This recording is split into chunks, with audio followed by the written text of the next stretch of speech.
There's something that I want to get off my chest about this whole autism and Tylenol thing that has entered our national discourse and that a lot of people are debating in my comments. I'm an autistic clinical psychologist, and so helping people with this kind of thing is important to me.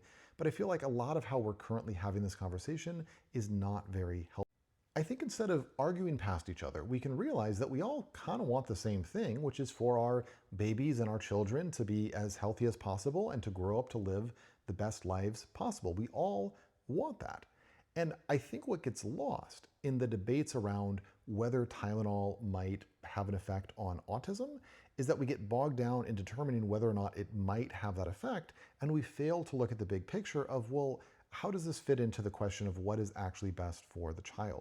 And the thing that's important to realize about Tylenol and pregnancy is that pregnant mothers are not given Tylenol just for funsies. Pregnant mothers are given Tylenol for a very important medical reason. It's to treat fevers. Because when a pregnant mother has a fever, that is very dangerous for the baby. It increases the risk of birth defects. We know this pretty conclusively from the science. And so the question is not, is it possible that Tylenol use in pregnancy could make autism a little bit more likely for the baby? The question is, could Tylenol use in pregnancy cause such an increased risk in autism that it is worth risking your baby having birth defects or dying?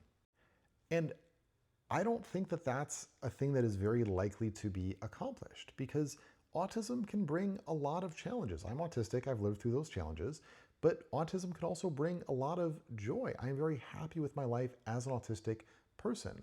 And it is baffling to think that it would be better for me to have a birth defect, to have a non-functioning heart, than for me to be the way that I am right now.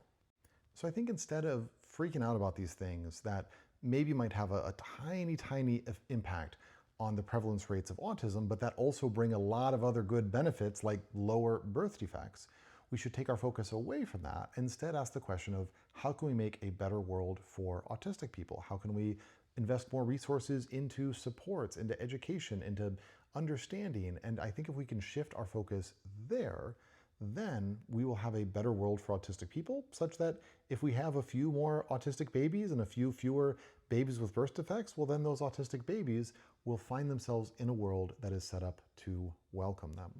I hope you found this helpful. I'm Dr. Dan. I'm an autistic clinical psychologist. I make videos about this kind of stuff. If you liked this video, please share it with somebody that you think might benefit from it. See ya.